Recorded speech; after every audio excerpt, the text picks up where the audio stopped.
दोस्तों कैसे हैं आप सभी। एक बार फिर से आप सभी का स्वागत है आपके अपने YouTube चैनल प्रॉफिट स्टडी में। तो साथियों आज के इस वीडियो में बात करने वाले हैं रेलवे ग्रुप डी नई भर्ती 2025-26 सेशन के अंतर्गत। आप सभी को पता है कि शॉर्ट नोटिफिकेशन 22,000 पदों पर जारी हो गया है और ये पद भविष्य में बढ़ सकते हैं क्योंकि AIRF ने रेलवे बोर्ड को ऑफिशियल लेटर लिखा है जिसमें रेलवे में हो रही परेशानियों को एम्प्लॉय नहीं होने के कारण जो रेलवे खामियां भुगत रहा है उसका परिणाम AIRF के महामंत्री शिव गोपाल मिश्रा जी के तरफ से आपका RRB को यहां पर दिया गया है और उसमें वैकेंसी बढ़ने की साथियों पूरी संभावना है क्योंकि जब आप शॉर्ट नोटिफिकेशन देखिएगा तो वर्कशॉप का एक भी पोस्ट वहां पर इंक्लूड नहीं किया गया है। ठीक है, तो वैकेंसी बढ़ने की पूरी संभावना है। अब देखते हैं कि इसका ऑफिशियल अपडेट रेलवे की तरफ से कब तक दिया जाता है और कितनी वैकेंसी बढ़ती है। वो तो बात सही है। अभी साथियों एक लेटेस्ट अपडेट आ रहा है कि रेलवे ग्रुप डी भर्ती प्रक्रिया में एक बड़ा बदलाव किया गया है और वो जो बड़ा बदलाव है वो आपका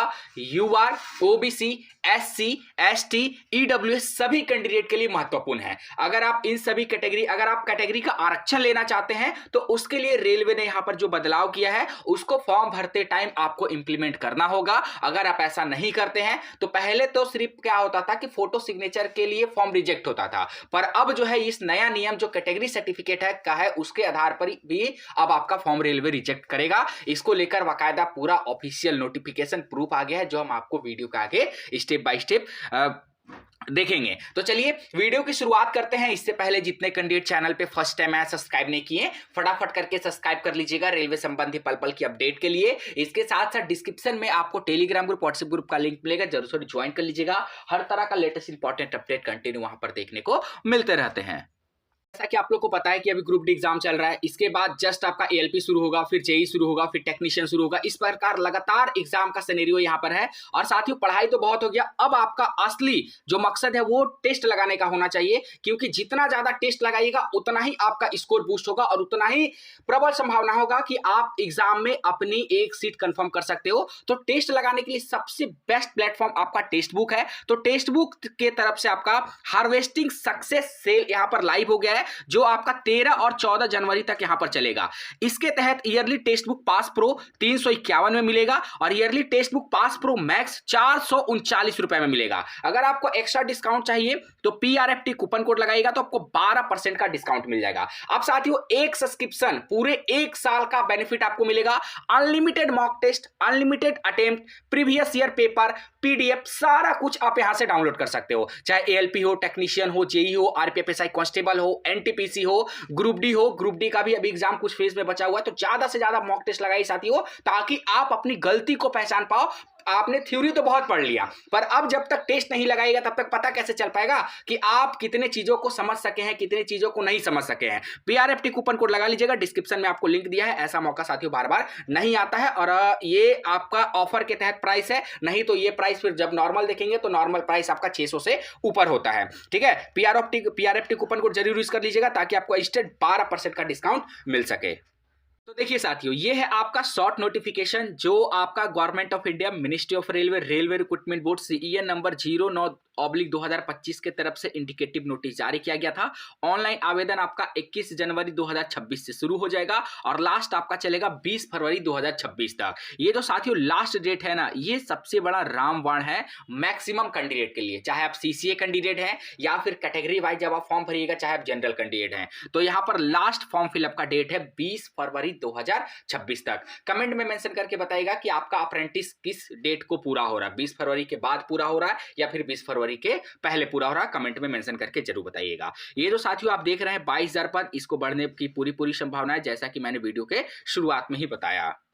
अब चलिए अभी जो लेटेस्ट रूल रेगुलेशन आया है रेलवे का जो आपका CEN 08/2025 जो अभी नोटिफिकेशन एक आया है किसमें आपका मेंशन किया है, ये नोटिफिकेशन यहाँ पे देख लेते हैं। तो आइसोलेटेड कैटेगरी का जो अभी वैकेंसी आया है इस नोटिफिकेशन से इस नियम को रेलवे ने इंप्लीमेंट कर दिया है। अब नियम क्या है और ये सभी कैंडिडेट पर लागू होता है, चाहे आपका वर्टिकल रिजर्वेशन हो या फिर हॉरिजेंटल रिजर्वेशन हो। और आपको पता है कि हॉरिजेंटल रिजर्वेशन में CCA वाले कैंडिडेट आते हैं, वर्टिकल रिजर्वेशन में अदर कैंडिडेट आते हैं, ओपन वाले कैंडिडेट आते हैं। तो चलिए एक एक करके बात करते हैं। CC के लिए इसलिए जरूरी हो जाता है ना क्योंकि अगर आप जैसे OBC SC ST से फॉर्म भरते हैं तो आपका मिनिमम क्वालिफाइंग क्राइटेरिया 30 का होता है। अगर आप इसका आरक्षण नहीं ले पा रहे हैं, ठीक है, तो फिर आपका UR और EWS से फॉर्म भरेंगे तो मिनिमम क्वालिफाइंग क्राइटेरिया 40 का हो जाएगा और इसके साथ साथ आपको एज का भी रिलैक्सेशन नहीं मिल पाएगा। इसीलिए ये चीज बहुत ही ज्यादा जरूरी हो जाता है समझने का। सबसे पहले रेलवे पॉइंट नंबर 8.0 में बोल रहा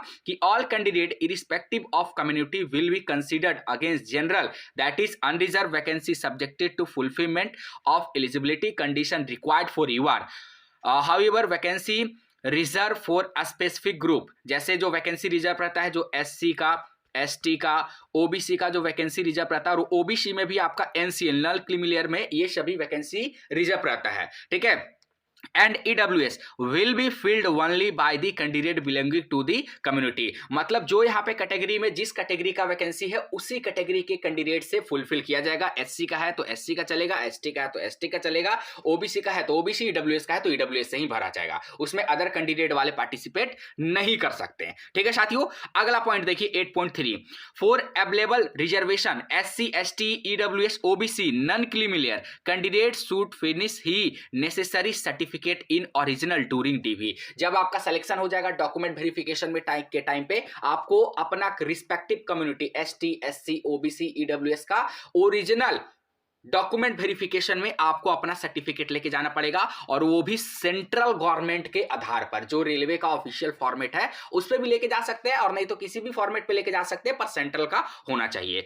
अगला और बहुत important, the OBC candidate coming in creamy layer not entitled to OBC reservation. देखिए जो कैंडिडेट OBC का है, ठीक है, वो फॉर्म भरते टाइम नॉन क्रीमी लेयर में जरूर टिक करें। यहां पर मेंशन किया गया है कि the OBC candidate coming in creamy layer are not entitled to OBC reservation. अगर आप यहां पर सिर्फ क्रीमी लेयर में टिक कर देते हैं तो आपको OBC का आरक्षण नहीं मिलेगा, फिर आप यहां पे सीधा ओपन में चले जाइएगा। इस बात का ध्यान रखिएगा।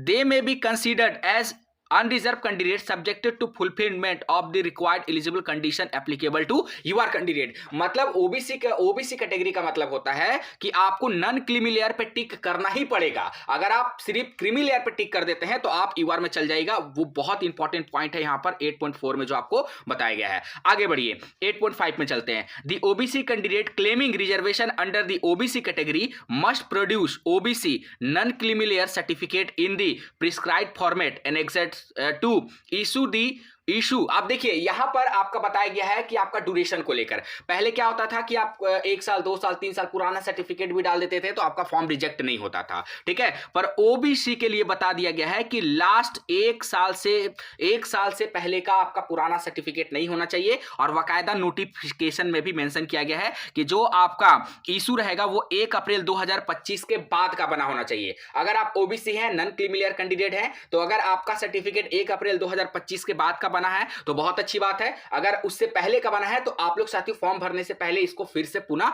बनवा लीजिएगा, but not later than closing date of online application for this CEN, ठीक है। अब जो क्लोजिंग डेट है उसके बाद का यहां पर नहीं होना चाहिए, ये बात भी आप लोग यहां पर ध्यान रख लीजिए।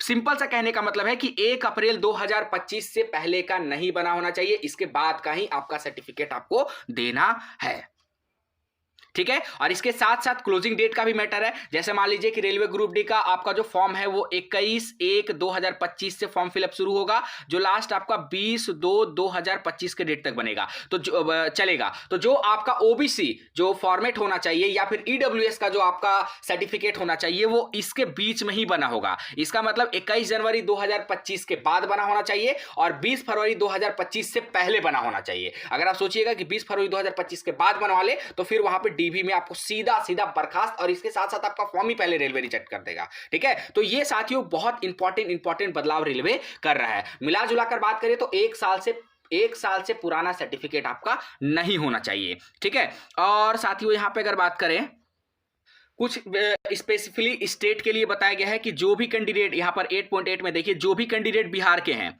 और बिहार के खासकर यहाँ पर अगर बात करेंगे तो जो यहाँ पर जजमेंट आया है उसके अकॉर्डिंग जो कैंडिडेट लोहार से हैं, जो कैंडिडेट लोहारा हैं, जो कैंडिडेट लोहरा हैं, ये सभी कैंडिडेट को यहाँ पर OBC में कंसीडर किया गया है, ठीक है। तो ये सभी कैंडिडेट जो है यहाँ पर क्या होता है ना, कुछ SC ST का फायदा लेने के लिए फॉर्म भर देते हैं, तो वो सभी कैंडिडेट अपना फॉर्म जो है OBC में भी भरे और ओबीसी में ही इनको कंसीडर किया जाएगा। इस बात का आप लोग ध्यान रखिएगा। जो भी कैंडिडेट यहाँ पे पर्टिकुलर 3 कैटेगरी मेंशन किया गया और ये स्पेशल फॉर बिहार स्टेट के लिए ही है। ठीक है साथियों, चलिए यहाँ पे देखिए, Bihar government for claiming ST से क्लेम करिएगा तो यहाँ पर आपको कुछ भी नहीं मिलेगा। इनको जो है ओबीसी का जो आरक्षण है वो यहाँ पर प्रोवाइड किया जा रहा है बिहार सरकार की तरफ से। ठीक है, और यहाँ पर बात करें, एक पॉइंट साथियों मेंशन किया गया है 8.9 में। 8.9 में भी मेंशन किया गया है कि जो सुप्रीम कोर्ट का यहाँ पर जजमेंट आया है उसके अकॉर्डिंग जो बिहार के कैंडिडेट है, स्टेट ऑफ बिहार और पटना के मतलब ये यहाँ पर दिया गया है, उसमें बताया गया है कि जो ओरिजिनल बिलोंग टू करेगा, जो जैसे पैन होगा, PANR होगा, स्वासी होगा, ताती तत्वा होगा, आपको पता है कि LP के टाइम पे भी ये मामला उछला था। Caste originally and be belong to Bihar state of migrated temporally permanent from Bihar state only to the state should upload their latest caste certificate which has been issued on or after before 1/9/2024। ठीक है, तो आपका 1/9/2024 के बाद का बना हुआ category certificate particular जो ये कैटेगरी है उनको यहाँ पर मेंशन करना है। तो साथियों ये सभी चीज का बहुत ध्यान रखिएगा, नहीं तो आपको बहुत सारा फॉर्म इस बार रेलवे रिजेक्ट करेगा। ठीक है, बाकी मामला SC/ST का रहा तो SC/ST का जो आपका पहले जिस तरह चलता था उसी तरह चलेगा। मेन जो बदलाव ओबीसी में यहाँ पर किया गया है और EWS में किया गया। EWS में क्या बदलाव किया गया, चलिए EWS के सेक्शन पे आ गए हैं और EWS का देखते हैं।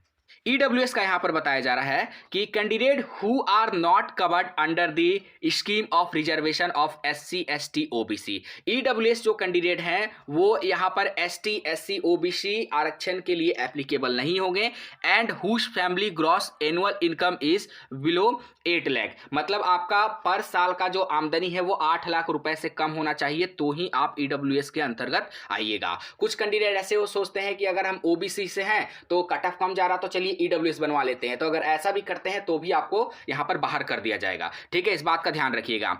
EWS for the benefit of reservation for EWS the income shall also include income from all sources that is salary, agriculture, जो भी यहाँ पे इंक्लूडिव पॉइंट है बताया गया। सबसे मेन पॉइंट है कि for the financial year to the year of application for this CEN 08/2025, जब आप लोगों का यह भी आपका ग्रुप डी से पहले जो नोटिफिकेशन आया है उसका है, ग्रुप डी का 09/2025 होगा, तो उसमें आपका 24-25 है ना, तो ग्रुप डी का आपका हो जाएगा financial year 25-26 as the closing date of application that is 19/1/2026। और ये आपका दूसरे CEN का है, ग्रुप डी का लास्ट आपका क्लोजिंग डेट हो जाएगा 20/2/2025। ऑल्सो कैंडिडेट हुज फैमिली, तो यहीं पे बताया गया कि मैक्सिमम आपका जो EWS का है वो 1 साल से पुराना नहीं होना चाहिए और जब से आपका फॉर्म शुरू हो रहा और फॉर्म लास्ट हो रहा उसके बीच के ही डेट का आपका सर्टिफिकेट होना चाहिए। उससे पहले का भी नहीं होना चाहिए, उसके बाद का भी नहीं होना चाहिए। ये बात आप लोग ध्यान रखिएगा। अगर उसके बाद का होगा तो फिर आपका फॉर्म रिजेक्ट रेलवे कर देगा,